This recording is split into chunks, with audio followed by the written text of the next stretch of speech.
You're listening to an Airwave Media Podcast. Fargo, the new virtual assistant from Wells Fargo, makes banking faster and easier. Like this. Fargo, what's my checking account routing number? And this. Fargo, turn off my debit card.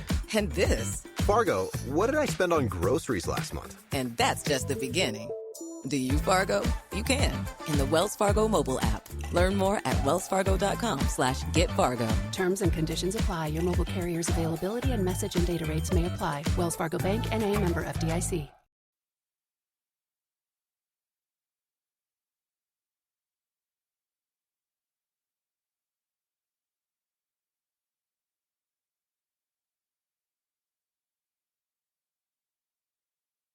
Hi everybody and welcome back to Who Did What Now, the history podcast that's not your history class, with me, your friendly host, Katie Charlwood, history harlot and reader of books. Well, I've had a fun couple of days, and actually a fun couple of days, not like, oh, it's been fun, when actually it's been fucking terrible. So I spent the weekend with my kids, and we just kind of chilled out and watched movies, and we are currently making our way through Lego Jurassic World because my wee girl ended up deleting the entire 87% progress that they had. So now we're starting from the beginning, and we're gonna try and do this. It's gonna be fun. It's gonna be great. It's gonna be fine. Anyway, and I was on TikTok, because I'm on TikTok, Instagram, and Twitter. And I started putting a bit more effort into Instagram and Twitter the last 24 hours really, and it's already paying off. So yay, that's what I get for not being fucking lazy for a day in my life. But yeah, on TikTok, I realised that I had connected with quite a few. I was mutuals with quite a few museums and libraries. So I was like, you know what? I'm just going to ask for recommendations to see if anybody could link me up, because currently whenever I do go somewhere, when I do leave the county, I generally sort of revolve around visiting museums and historical sites. And so I started getting all these recommendations, and now I'm friends with the Dublin City Library and the Okishiwa, I've pronounced that wrong, museum in Canada. And it's just been, it's been fun. It's nice, because I think it'll be nice to build this little historical community. I mean, I was already friends with the Devil's Porridge Museum. Just because they were called the Devil's Porridge Museum, I'm like, we're friends now? Yep. But, it's... Because, what I've discovered is I have trouble, connecting and finding a lot of stuff because I haven't been so active, and because I don't really have a lot of free time either at the moment. I can't get into, new podcasts and stuff like that. So I ended up finding, a lot of these, women's history podcasts, through Twitter, just by happenstance. Sheer luck, really, that someone who I was following mentioned something, and it linked to another thing, which linked to another thing, which linked to this podcast. And now we're best friends. I'm going to have a wee listen later on, probably, because I have painting to do. Yeah, if you're wondering why it's a little bit echoey, I am currently in the process of painting children's bedroom furniture. And I have taken a moment to record the effectively prologue of the podcast. So there's two things happening right now, really, because it's February. Well, three things. One, it is the month of love, because Valentine's is coming up. Two, it is in America, it is Black History Month. And then in UK and Ireland, it is LGBT History Month. So I was like, I want to encompass as much of this as possible. So I can't promise the Valentine's one's going to be romantic. I want to cover some Black American history, but I also want to cover some LGBT history. So yeah, fuck it. We're gonna cover a bunch of shit this month, and don't forget, of course, we're gonna cover some historical true crime. I'm not gonna let you down like that. We're going to talk about bisexual women. Also, not to be weird, but why in America is Black History Month in February? Because it's like the shortest month of the year. Just a thought. I'm just saying. Anyway, so we're going to cover a few things. This month. Just gonna get to it. I had so much fun getting Lucrezia Borgia done. Bitty-sodes are coming back this week as well, so yay! I'm doing stuff. Just because, like, some pieces of history I couldn't find a lot of information on, and I was like, fuck it, I'm telling the story anyway. Screw it, it's happening. I'm doing it.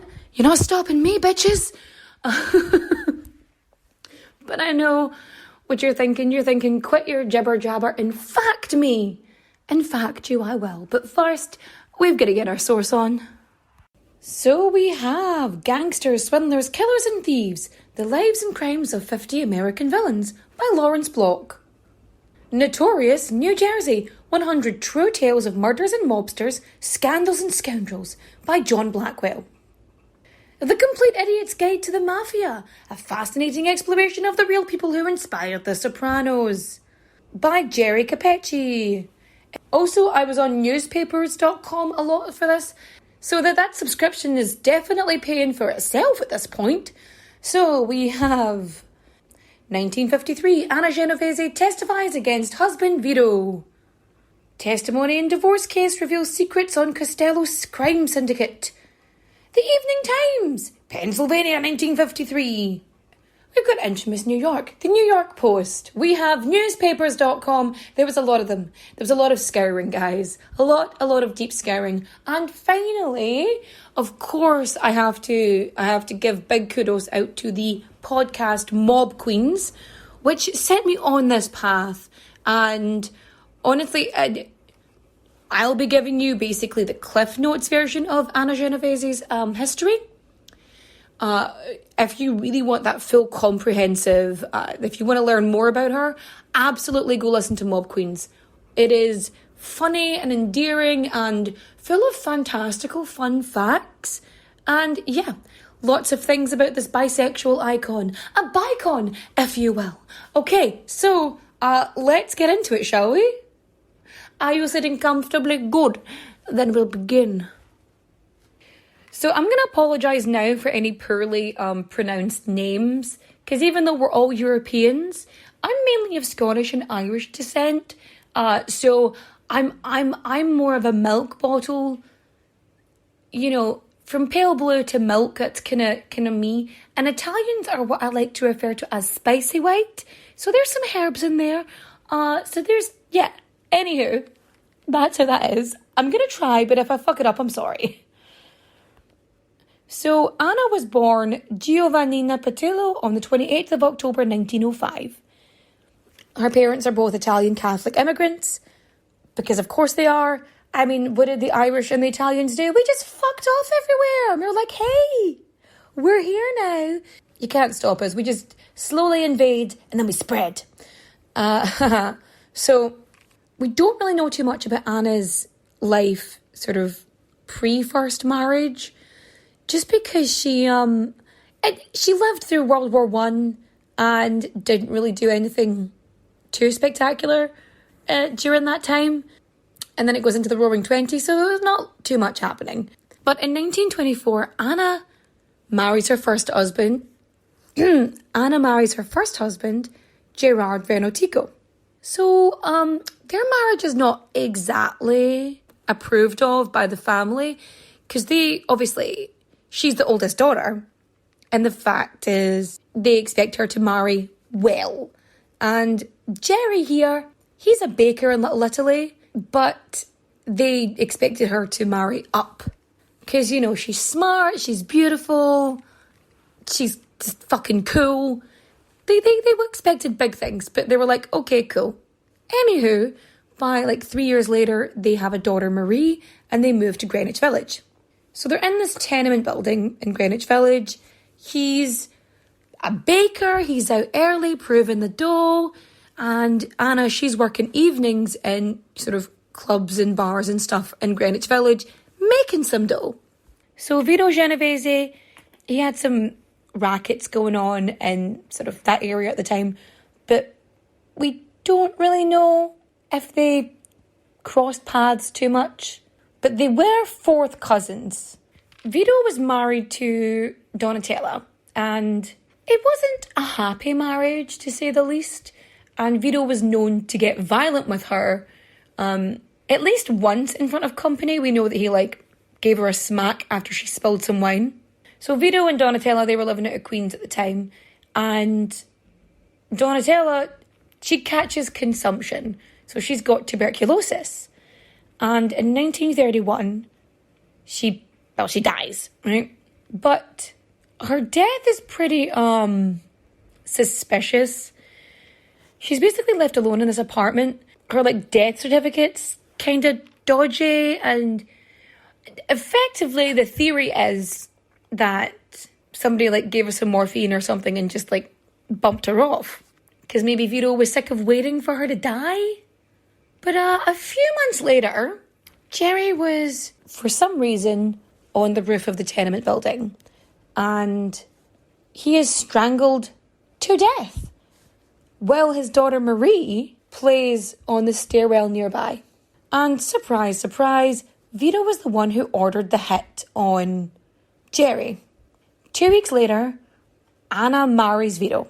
Weirdly enough, though, so apparently Anna didn't want to get married, but didn't really have any choice in the matter. Could probably have something to do with the fact that she was 6 months pregnant.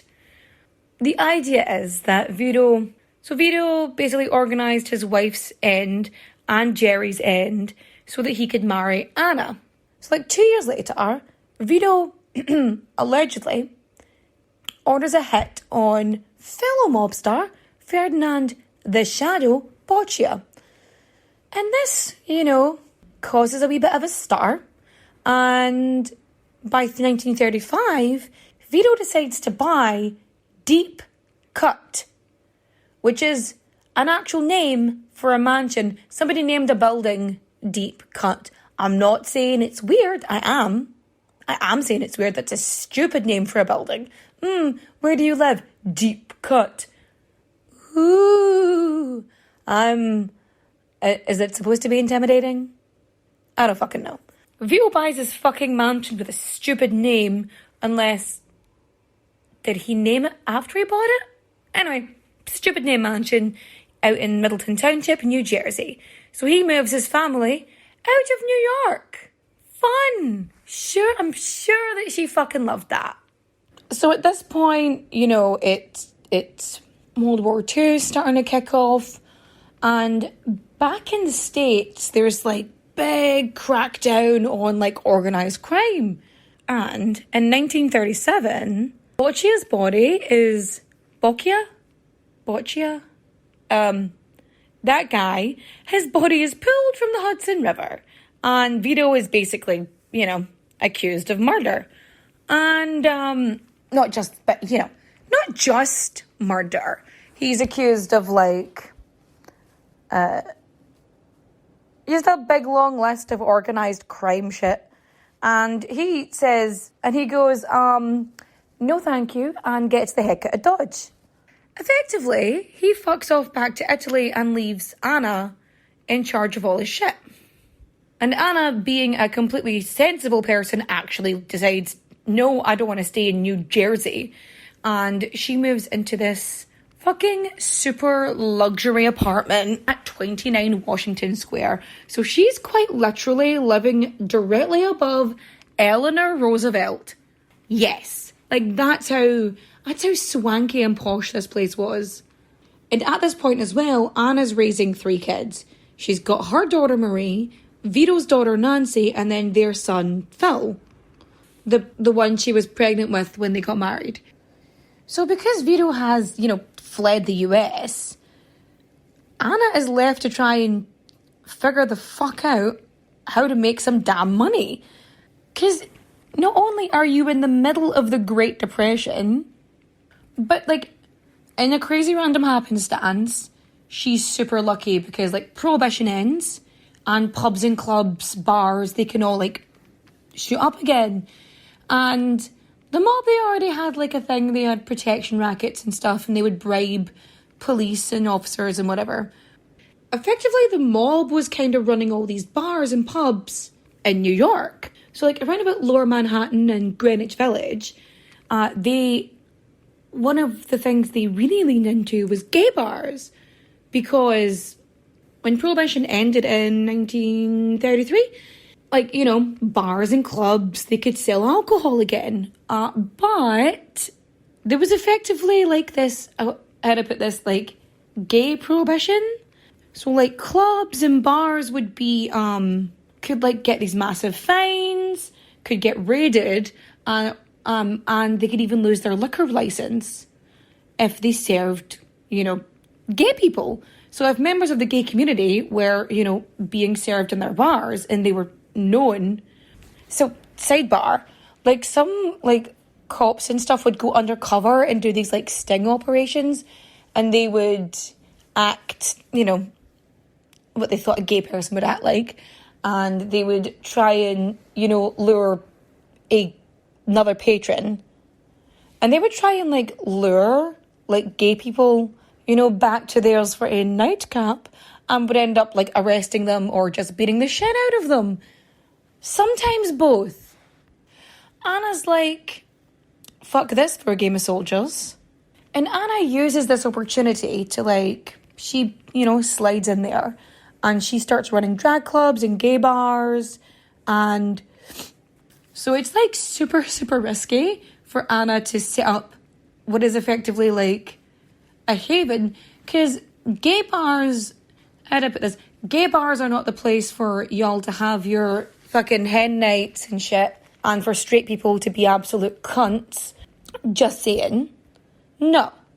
Gay bars were safe spaces for the LGBT community.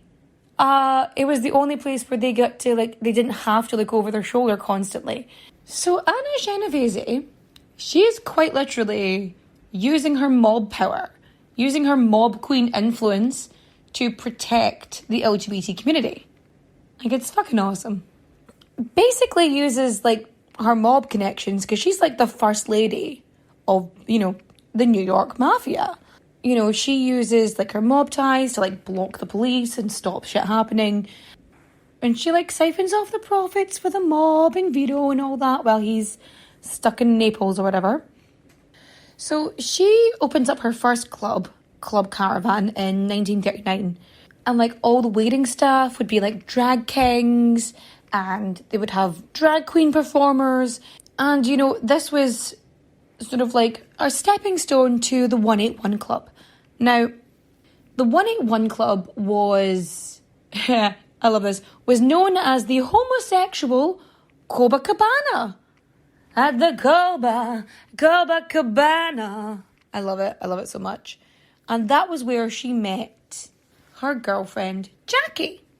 Jackie was also like a drag king known as Duke. And they would go out driving in Duke's car. So Duke, you know, they had the short hair. They drove about in this beautiful white car. And like even like the performers who were at the club, they often like refer to Jackie as like Anna's boyfriend.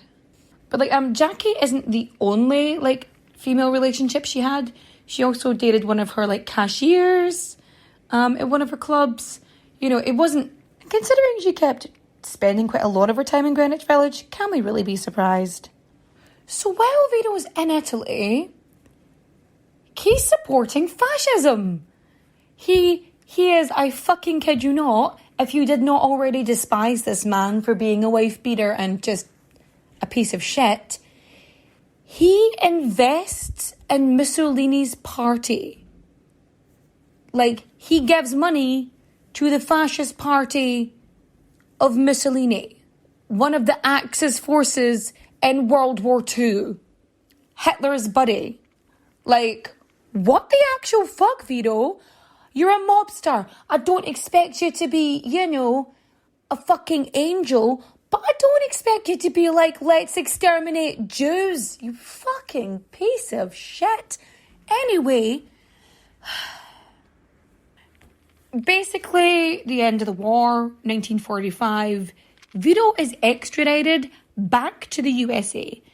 he goes on trial for Boccia's, fucking assassination, the charges are dropped because the two main witnesses, in a move that surprises absolutely no one, turn up dead. What? You don't say. So, Vito Genovese, he's like, I don't like y'all being in New York. We're moving back the fuck out to New Jersey. Because he decides he wants his wife to be like a good little wifey and get the fuck back to, being a mobster's wife as opposed to actually having any autonomy in her life. That being said, their relationship is tempestuous at best. Like, we all know Vito has no problem laying his hands on a woman, but it's so much worse than you think. And he does what is probably one of the most horrific things you can do. And Vito, being of completely sane mind and shit, sets fire to her hair.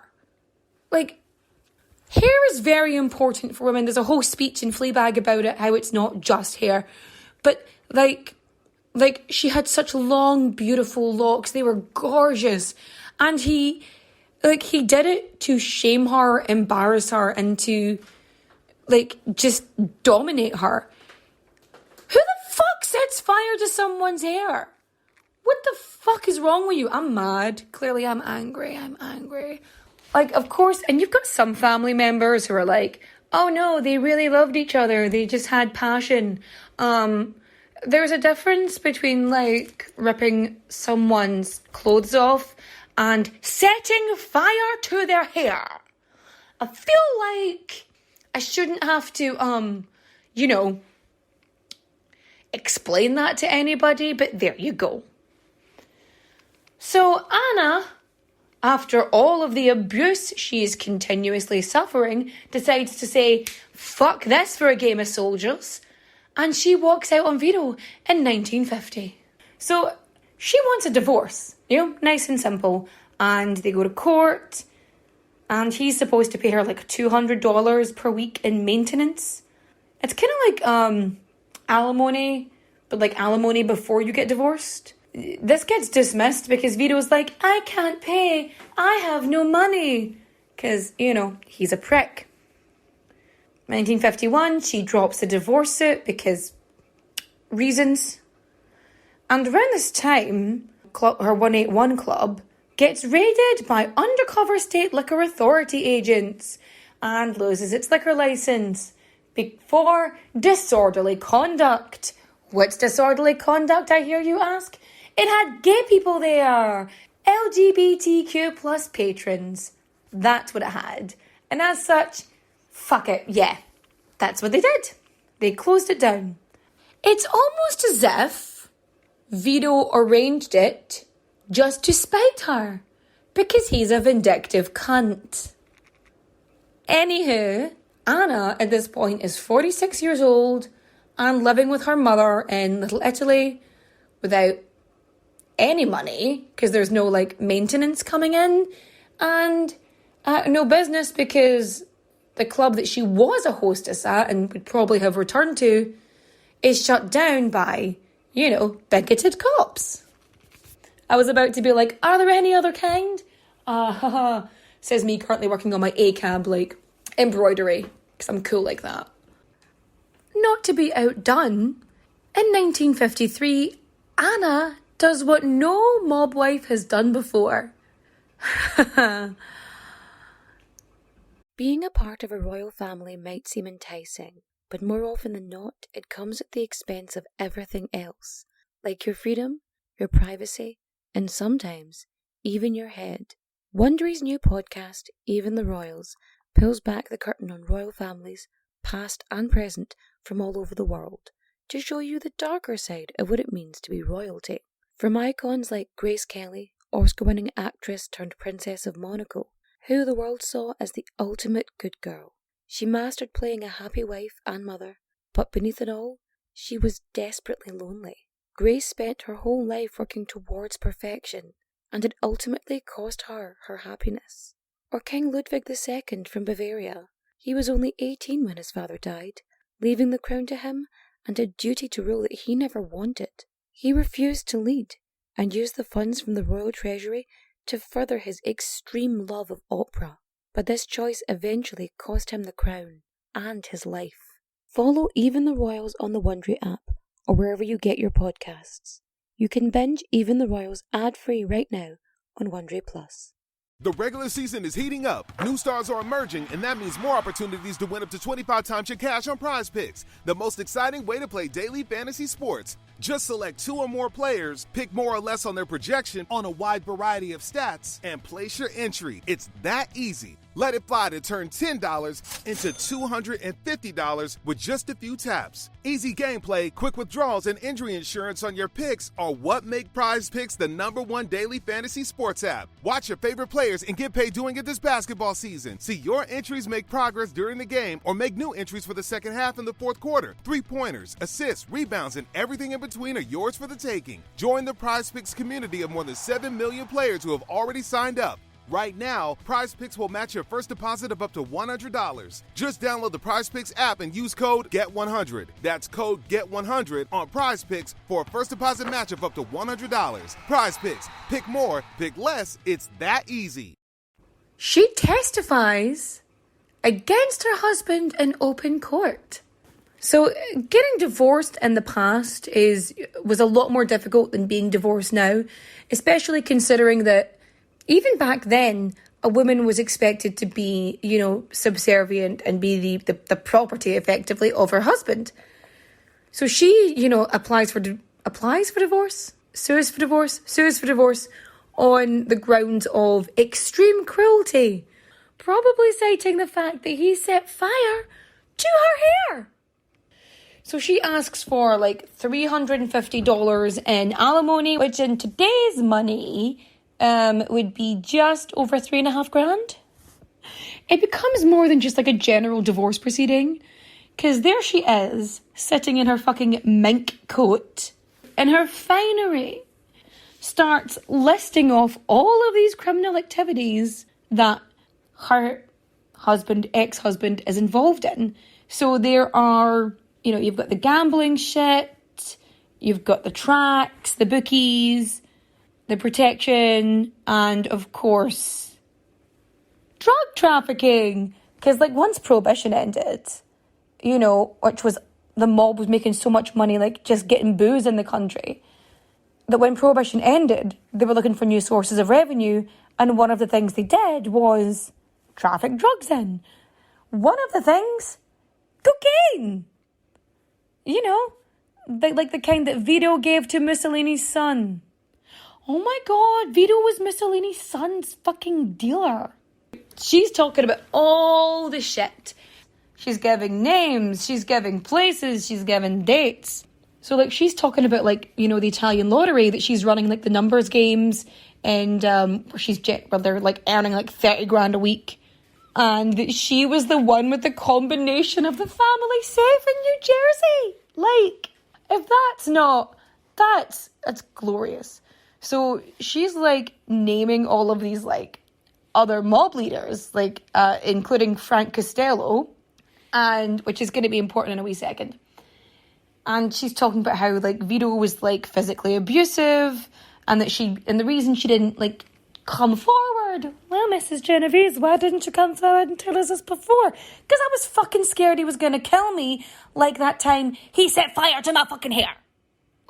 Of course, Vito, being the fucking prick he is, he's countersuing. He's she's a bitch who's too emotional. She's always hot-tempered and angry, and she's a degenerate who has been intimate with women. And you've got 20 witnesses coming forward going he's such a good husband.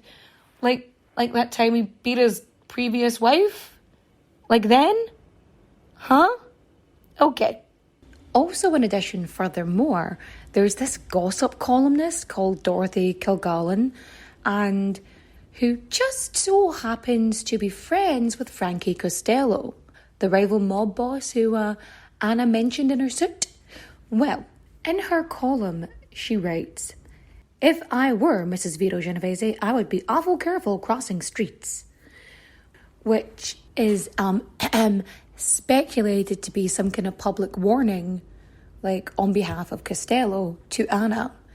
Now, was this a warning because he was name dropped and he was telling her to shut her mouth?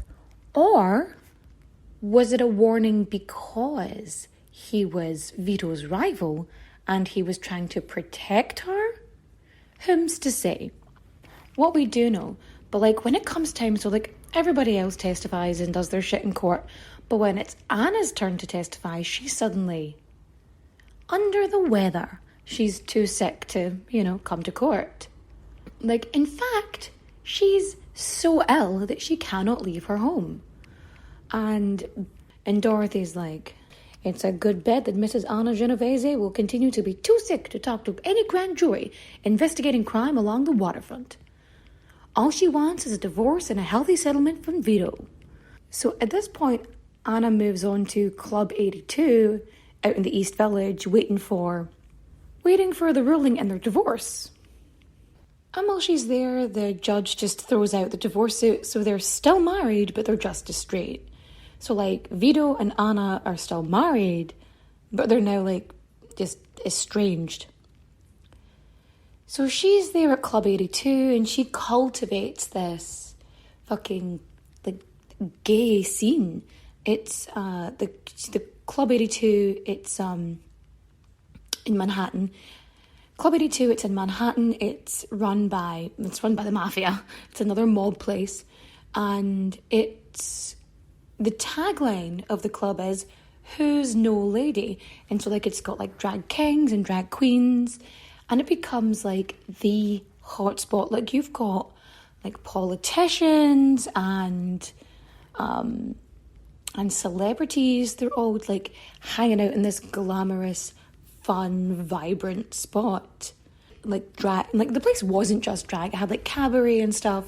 And, like, even Barbra Streisand played there. Like, that's how cool this place was. So, like, Anna actually ends up testifying against it, being like, oh no, I didn't own this club, which was full of disorderly whatnots. It was gang owned, so it's nothing to do with me. I was but a hostess, blah, blah, blah, blah. When she was at the 181 Club, she was working alongside Stephen Franz, and he was supposed to be keeping an eye on Anna while Vito was away, like providing cocaine for the fascist party in Italy during World War II. And Franz, in a crazy random happenstance, manages to be strangled in the Bronx.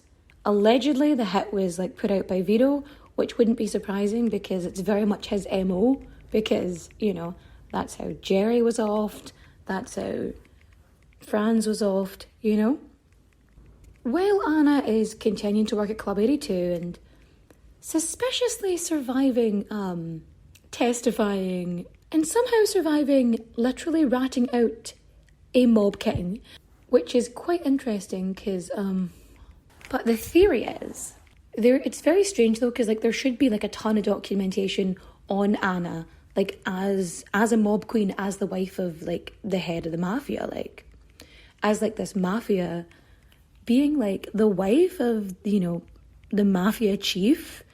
Like, she should have, like, a fuck ton of information on her. But a lot of the information is either missing or redacted. So, like, it is highly probable that Anna ended up turning informant for, like, FBI, and that's why she managed to be so protected.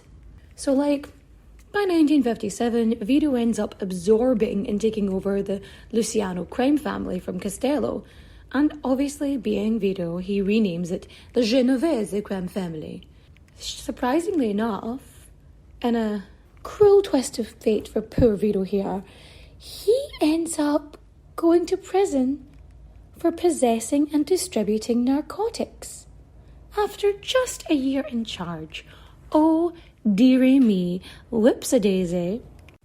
Okay, so one of my favourite stories about Anna is, like, at her daughter's wedding, she shows up, like, obviously her and Vito are estranged, and she shows up in a fucking lurex gown.